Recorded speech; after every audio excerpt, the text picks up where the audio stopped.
ever had to remind them that they were alive.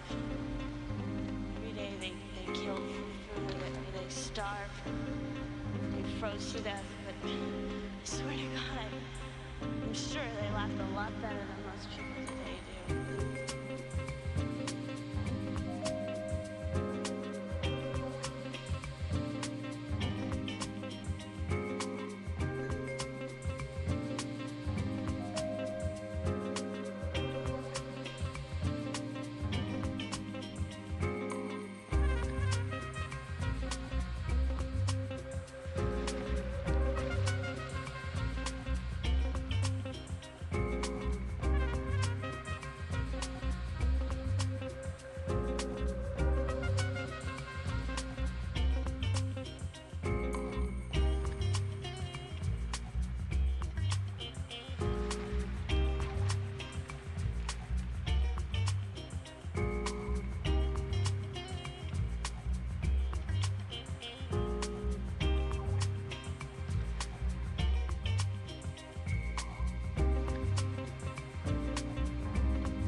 Take so long to come to me, oh baby, and love, your love.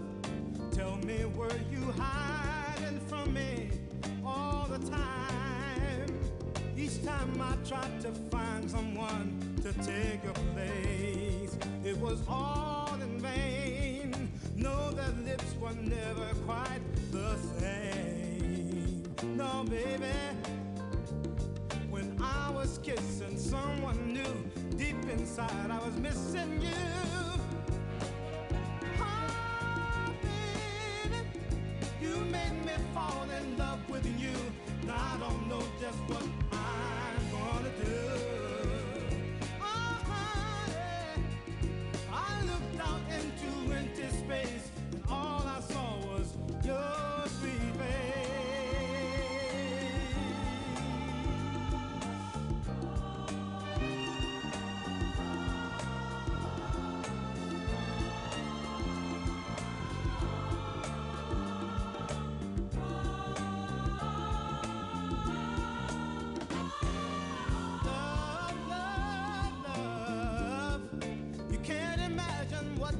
To me, oh baby, and love, your love. Every time you smile, it goes through me all the time. Day by day, I'm falling more in love with you, and that's no lie. 'Cause my heart and honey, I hope to die.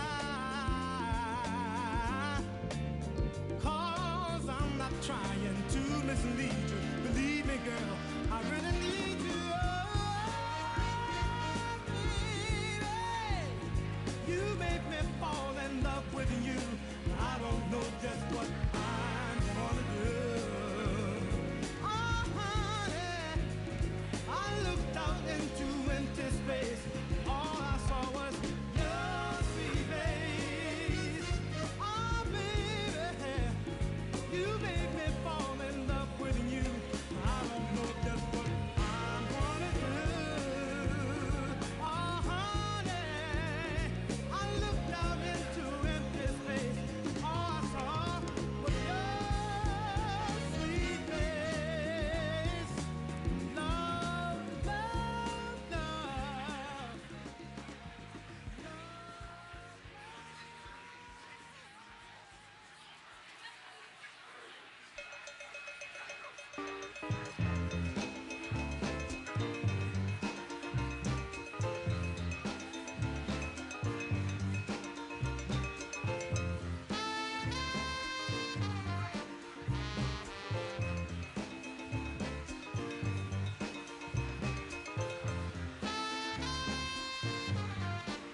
Please take your seats. The program will begin shortly.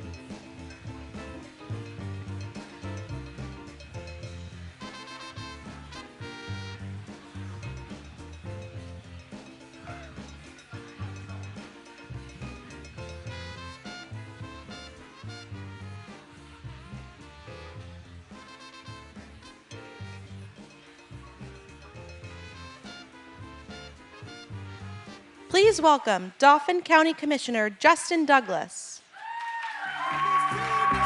Freedom, freedom, I've been looking for. Freedom, freedom is you. You give me freedom. Good afternoon. My name is Justin Douglas, newly elected County Commissioner to Dauphin County, Pennsylvania. I took my oath of office just a few days ago. I observed the peaceful transfer of power, even in an election where my victory came by the narrowest of margins, 184 votes. Today, I am reminded of how I experienced the events of January 6th, 3 years ago. It was a day that fundamentally changed my perspective on our country. As an American, as a husband, as a father, and as a pastor. On January 10th, I told my church community during my sermon that the violence that day does not represent the fellowship and faith that we seek to embody. For the first time, my wife and I discussed what we would do if our country became destabilized. How would we protect our 3 children? I've always been engaged politically as an advocate and activist for communities that are often overlooked and underserved. Yet this moment, this insurrection, provided the need for deeper engagement. Earlier this year, when Run for Something, an organization that recruits and supports young candidates, reached out and asked if I would consider running for office, a big part of my decision was the reality that county commissioners have a role in overseeing elections. Free, fair, and accessible elections are the bedrock of our democracy.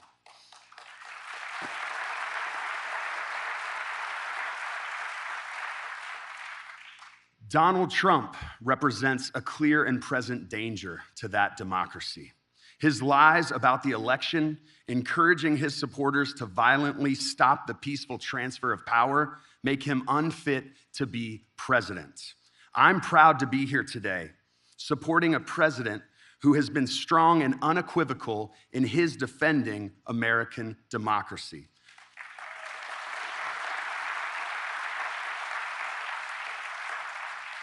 A president whose leadership is exactly what we need in this moment. It is my honor to welcome to the stage the President of the United States, Joe Biden, and the First Lady of the United States, Dr. Jill Biden.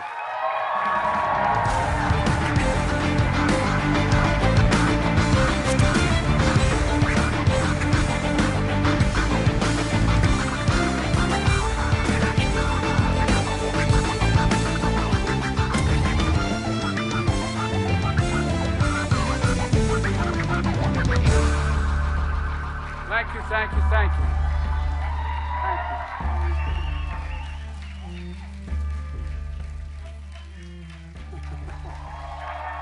Thank you. Thank you. Thank you. Thank you. Please, thank you. Please, thank you very, very much. Today, the topic of my speech today is deadly serious, and I think it needs to be made at the outset of this campaign. In the winter of 1777, it was harsh and cold as the Continental Army marched to Valley Forge. General George Washington knew he faced the most daunting of tasks, to fight and win a war against the most powerful empire existed in the world at the time. His mission was clear: liberty, not conquest; freedom, not domination; national independence, not individual glory. America made a vow. Never again would we bow down to a king. Months ahead would be incredibly difficult. But General Washington knew something in his bones, something about the spirit of the troops he was leading, something about the soul of the nation he was struggling to be born. In his general order, he predicted, and I quote, "With one heart and one mind, with fortitude and with patience, they would overcome every difficulty," the troops he was leading. And they did. They did. This army that lacked blankets and food, clothes and shoes, this army whose march left bloody bare footprints in the snow, this ragtag army made up of ordinary people, their mission, George Washington declared, was nothing less than a sacred cause. That was the phrase he used, a sacred cause. Freedom, liberty, democracy, American democracy. I just visited the grounds of Valley Forge. I've been there a number of times from the time I was a Boy Scout years ago. You know, it's the very site that I think every American should visit, because it tells the story of the pain and the suffering and the true patriotism it took to make America. Today we gather in a new year, some 246 years later, just one day before January 6th. A date forever shared in our memory because it was on that day that we nearly lost America, lost it all. Today we're here to answer the most important of questions. Is democracy still America's sacred cause? I mean it.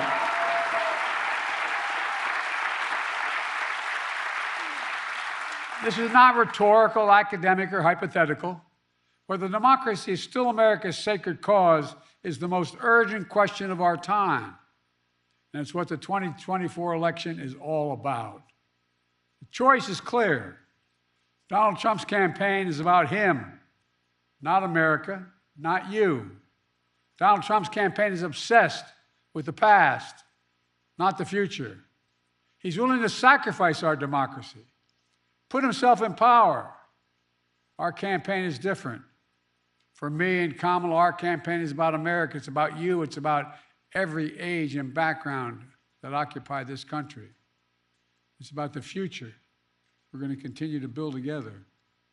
And our campaign is about preserving and strengthening our American democracy. 3 years ago tomorrow, we saw with our own eyes the violent mob storm the United States Capitol. It was almost in disbelief as you first turned on the television. For the first time in our history, insurrectionists had come to stop the peaceful transfer of power in America. First time. Smashing windows, shattering doors, attacking the police.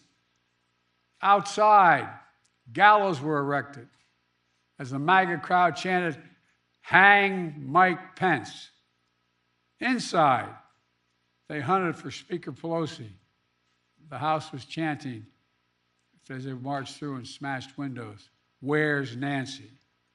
Over 140 police officers were injured. Jill and I attended the funeral of police officers who died as a result of the events of that day. Because of Donald Trump's lies, they died because these lies brought a mob to Washington. He promised it would be wild, and it was. He told the crowd to fight like hell, and all hell was unleashed. He promised he would right them, everything they did. He would be side by side with them. Then, as usual, he left the dirty work to others. He retreated to the White House. As America was attacked from within, Donald Trump watched on TV in a private small dining room off the Oval Office. The entire nation watched in horror. The whole world watched in disbelief. And Trump did nothing. Members of his staff, members of his family, Republican leaders who were under attack at that very moment pled with him. Act. Call off the mob. Imagine had he gone out and said, "Stop. And still, Trump did nothing. It was among the worst derelictions of duty by a president in American history. An attempt to overturn a free and fair election by force and violence. A record 81 million people voted for my candidacy and to end his presidency. Trump lost the popular vote by 7 million. Trump's claims about the 2020 election never could stand up in court. Trump lost 60 court cases, 60. Trump lost the Republican-controlled states. Trump lost before a Trump-appointed judge, and then judges. And Trump lost before the United States Supreme Court. All of it, he lost. Trump lost recount after recount after recount and state after state. But in desperation and weakness, Trump and his MAGA followers went after election officials who ensured your power as a citizen would be heard. These public servants had their lives forever upended by attacks and death threats for simply doing their jobs. In Atlanta, Georgia, a brave black mother and her daughter, Ruby Freeman and Shay Moss, were doing their jobs as election workers until Donald Trump and his MAGA followers targeted and threatened them, forcing them from their homes and unleashing racist vitriol on them. Trump's personal lawyer, Rudy Giuliani, who was just hit with a $148 million judgment for cruelty and defamation that he inflicted against them. Other state and local elected officials across the country faced similar personal attacks. In addition, Fox News agreed to pay a record $787 million for the lies they told about voter fraud. Let's be clear about the 2020 election. Trump exhausted every legal avenue available to him to overturn the election, every one. But the legal path just took Trump back to the truth, that I'd won the election and he was a loser.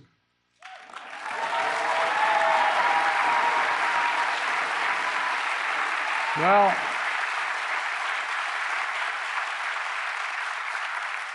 so knowing how his mind works now, he had one act left, one desperate act available to him: the violence of January the 6th.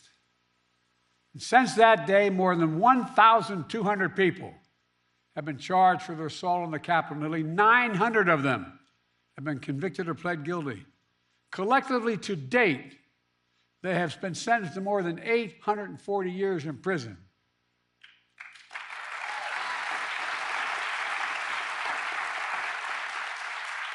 And what's Trump done?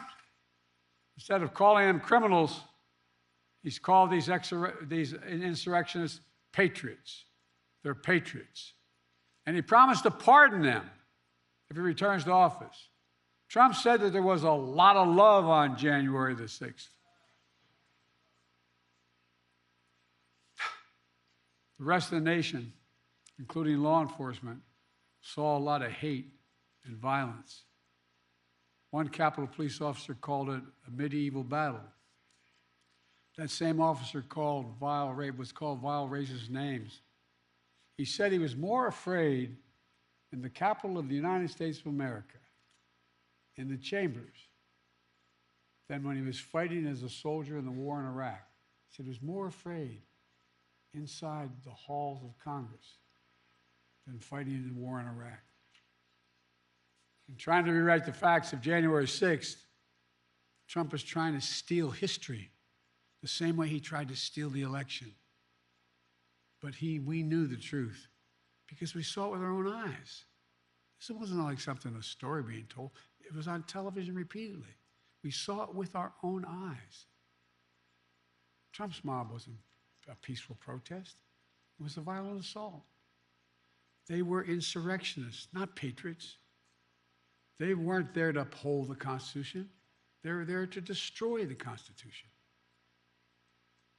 Trump won't do what an American president must do.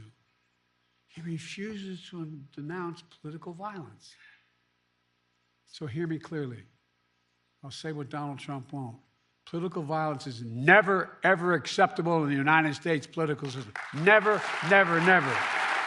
It has no place in a democracy, none. You can't be pro-insurrectionist and pro-American. And yet Trump and his MAGA supporters not only embrace political violence, but they laugh about it. At his rally, he jokes about an intruder, whipped up by the big Trump lie, taking a hammer to Paul Pelosi's skull and echoing the very same words used on January 6th. Where's Nancy? And he thinks that's funny. He laughed about it. What a sick... My God.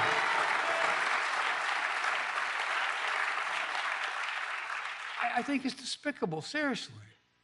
Not just for a president, for any person to say that. But to say it to the whole world listening. When I was overseas, anyway. Trump's assault on democracy isn't just part of his past. It's what he's promising for the future. He's being straightforward. He's not hiding the ball. His first rally for the 2024 campaign opened with a choir of January 6th insurrectionists singing from prison on a cell phone, while images of the January 6th riot played on a big screen behind him at his rally. Can you believe that? This is like something out of a fairy tale, a bad fairy tale. Trump began his 2024 campaign by glorifying the failed violent insurrection on our Capitol. The guy who claims law and order sows lawlessness and disorder. Trump's not concerned about your future, I promise you. Trump is now promising a full-scale campaign of revenge and retribution, his words, for some years to come. They were his words, not mine. He went on to say he'd be a dictator on day one. I mean, if I were writing a book of fiction, I said an American president said that, and not in jest. He called, and I quote, the termination, quote, this is a quote, the termination of all the rules, regulations, and articles, even those found in the U.S. Constitution, should be terminated if it fits his will. It's really kind of hard to believe. Even found in the Constitution, he could terminate? He's threatened the former chairman of the Joint Chiefs of Staff with the death penalty. Says he should be put to death because the chairman put his oath to the Constitution ahead of his personal loyalty to Trump. This is coming from a president who called, when he visited cemeteries, called dead soldiers suckers and losers. Remember that?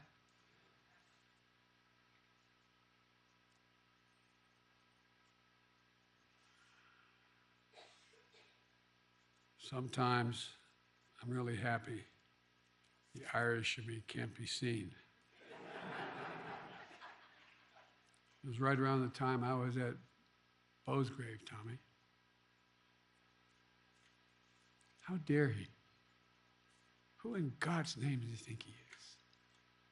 With former aides, Trump plans to invoke the Insurrection Act, which will allow him to deploy, which is not allowed to do in ordinary circumstances, allow him to deploy U.S. military forces on the streets of America.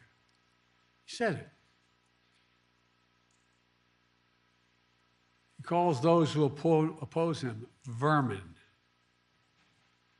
He talks about the blood of America as being poisoned, echoing the same exact language used in Nazi Germany.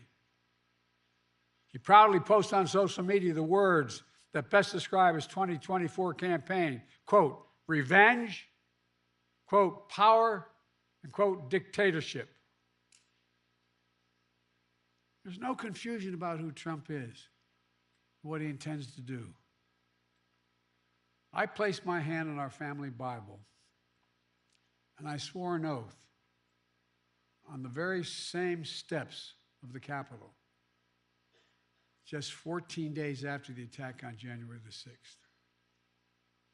As I looked out over the capital city, whose streets were lined with National Guard to prevent another attack, I saw an American that had been pushed to the brink, America that had been pushed to the brink. But I felt enormous pride, not in winning, I felt enormous pride in America, because American democracy had been tested. American democracy had held together. And when Trump had seen weakness in our democracy and continued to talk about it, I saw strength, your strength. It's not hyperbole, your strength, your integrity, American strength and integrity. Ordinary citizens, state election officials, the American judicial system had put the Constitution first, and sometimes at their peril, at their peril. Because of them, because of you, the will of the people prevailed. Not the anger of the mob or the appetites of one man. When the attack on January 6th happened, there was no doubt about the truth. At the time, even Republican members of Congress and Fox News commentators publicly and privately condemned the attack. As one Republican senator said, Trump's behavior was embarrassing and humiliating for the country. But now that same senator and those same people have changed their tune. As time has gone on, politics, fear, money, all have intervened. And now these MAGA voices who know the truth about Trump on January 6th have abandoned the truth and abandoned the democracy. They made their choice. Now the rest of us, Democrats, independents, mainstream Republicans, we have to make our choice. I know mine, and I believe I know America's. We'll defend the truth, not give in to the big lie. We'll embrace the Constitution and the Declaration, not abandon it. We'll honor the sacred cause of democracy, not walk away from it.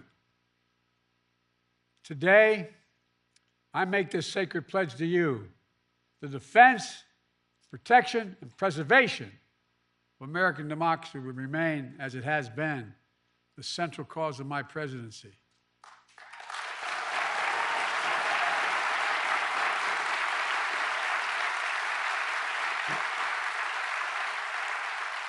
America, as we begin this election year, we must be clear. Democracy is on the ballot. Your freedom is on the ballot. Yes, we'll be voting on many issues. On the freedom to vote and have your vote counted. On the freedom of a choice.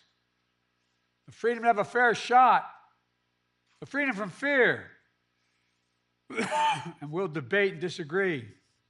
Without democracy, no progress is possible. Think about it. The alternative to democracy is dictatorship. The rule of one, not the rule of we, the people. That's what the soldiers of Valley Forge understood. And so was me. We have to understand it as well. We've been blessed so long with a strong, stable democracy. It's easy to forget why so many before us risked their lives and strengthened democracy. What our lives would be without it. Democracy means having the freedom to speak your mind, to be who you are, to be who you want to be. Democracy is about being able to bring about peaceful change. Democracy is how we've opened the doors of opportunity wider and wider with each successive generation, notwithstanding our mistakes. But if democracy falls, we'll lose that freedom. We'll lose the power of we, the people, to shape our destiny. If you doubt me, look around the world. Travel with me as I meet with other heads of state throughout the world. Look at the authoritarian leaders and dictators Trump says he admires. He out loud says he admires. I won't go through them all. It'll take too long. Look, remember how he refers to what he calls love letter exchanges between he and the dictator of North Korea? Those women and men out there in the audience who ever fought for the American military, would you ever believe you'd hear a president say something like that? His admiration for Putin. I could go on. And look at what these autocrats are doing to limit freedom in their countries. They're limiting freedom of speech, freedom of press, freedom to assemble, women's rights, LGBTQ rights. People are going to jail, so much more. It's true, the push and pull of American history is not a fairy tale. Every stride forward in America is met with ferocious backlash many times from those who fear progress and those who exploit that fear for their own personal gain. From those who traffic in lies, told for power and profit. For those who are driven by grievance and grift, consumed by conspiracy and victimhood. From those who seek to bury history and ban books. Do you ever think you'd be in a political event talking about book banning for in the presidential election?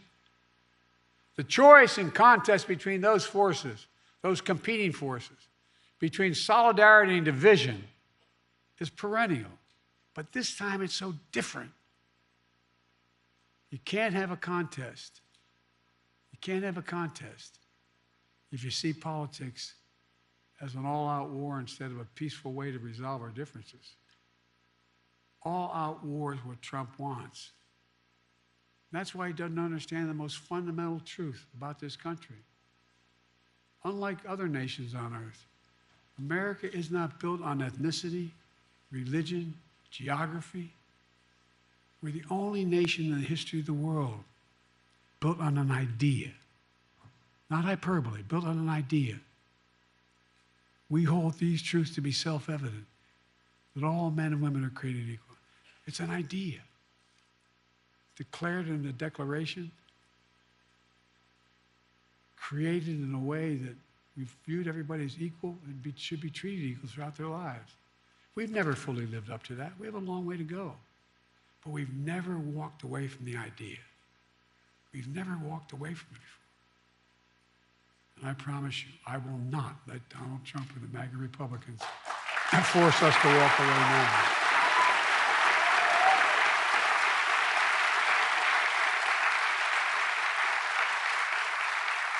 We're living in an era where a determined minority is doing everything in its power to try to destroy our democracy for their own agenda. The American people know it, and they're standing bravely in the breach. Remember after 2020, January 6th insurrection to undo the election in which more Americans had voted than any other in American history? America saw the threat posed to the country, and they voted them out. In 2022, historic midterm election, in state after state, election after election, the election deniers were defeated. Now in 2024, Trump is running as the denier-in-chief, the election denier-in-chief. Once again, he's saying he won't honor the results of the election if he loses. Trump says he doesn't understand. Well, he still doesn't understand the basic truth. That is, you can't love your country only when you win. You can't love your country only when you win.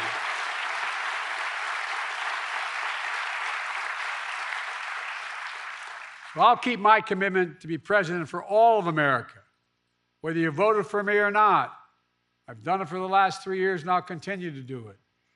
Together, we can keep proving that America is still a country that believes in decency, dignity, honesty, honor, truth. We still believe that no one, not even the president, is above the law. We still believe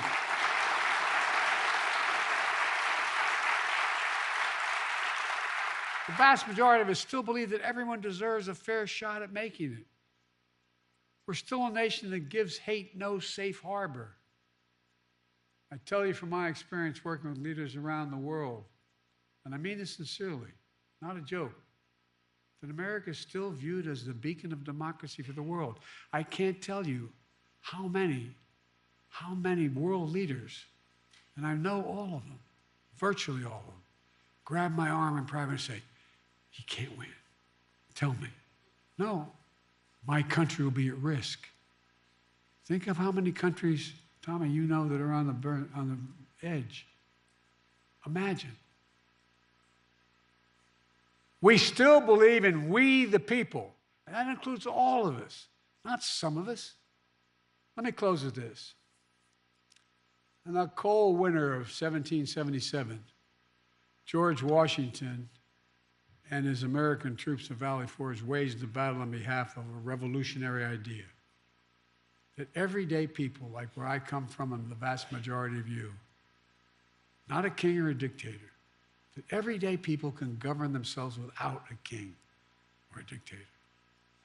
In fact, in the rotunda of the Capitol, there's a giant painting of General George Washington, not President Washington. And he is resigning his commission as commander-in-chief of the Continental Army.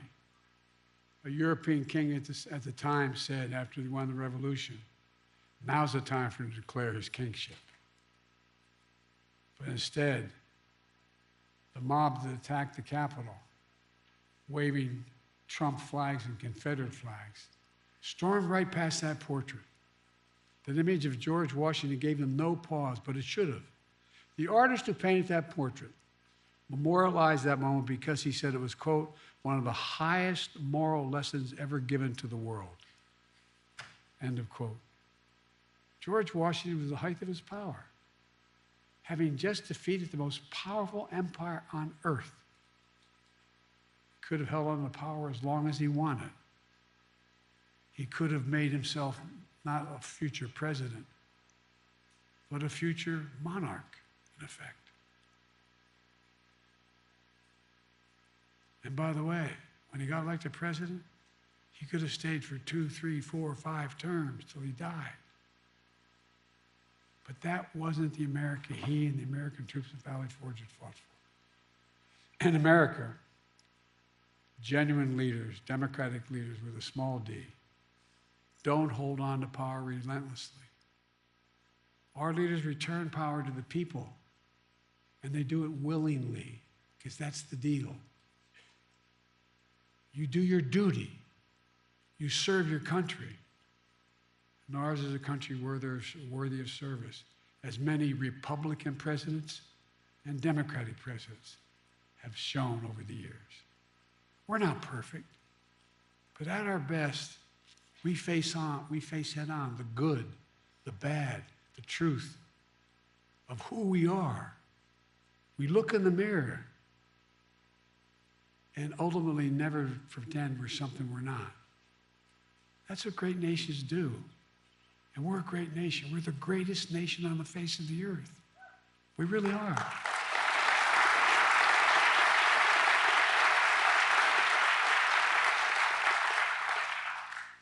That's the America I see in our future. We get up. We carry on. We never bow. We never bend. We speak of possibilities, not carnage. We're not weighed down by grievances. We don't foster fear. We don't walk around as victims. We take charge of our destiny.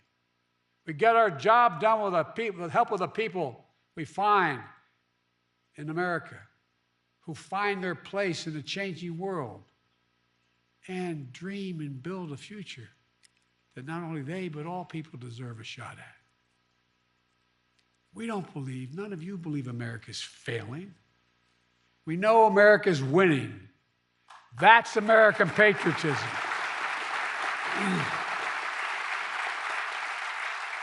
It's not winning because of Joe Biden. It's winning. This is the first national election since January 6th. Insurrection placed a dagger at the throat of American democracy since that moment. We all know who Donald Trump is. The question we have to answer is, who are we? That's what's at stake. Who are we? In the year ahead, as you talk to your family and friends, cast your ballots. The power is in your hands. After all we've been through in our history, from independence to civil war to 2 world wars to a pandemic to insurrection, I refuse to believe that in 2024 we Americans will choose to walk away from what's made us the greatest nation in the history of the world. Freedom, liberty, democracy is still a sacred cause. And there's no country in the world better positioned to lead the world than America. That's why, I've said it many times, that's why I've never been more optimistic about our future, and I've been doing this a hell of a long time. Just to remember who we are, with patience and fortitude, with one heart. We are the United States of America, for God's sake. I mean it. There is nothing.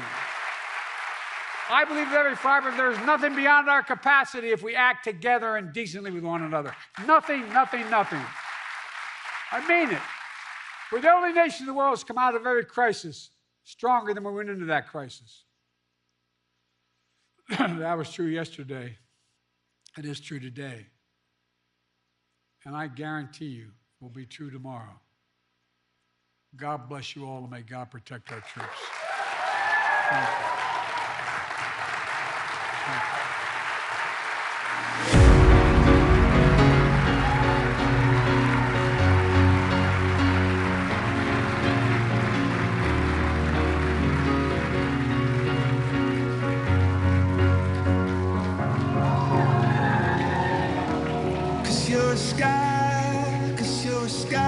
I understand power. Thank you all so much. I'm gonna give thank you, thank you, thank you.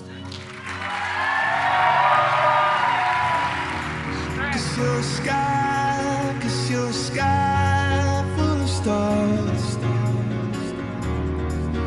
'Cause you light up the pie.